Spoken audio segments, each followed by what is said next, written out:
Hi friends, in this video we are going to study about the string concept.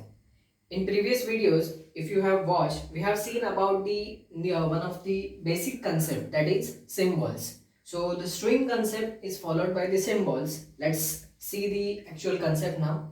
String is a sequence of the symbols. Now that sequence can be in any particular format.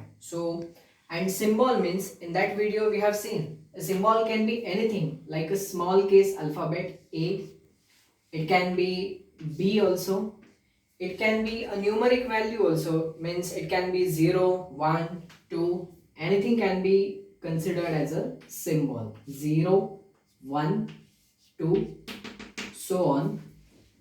Combination of these symbols forms a string. So a string can be, it is a sequence of symbols. That sequence might be present in specific format. For example,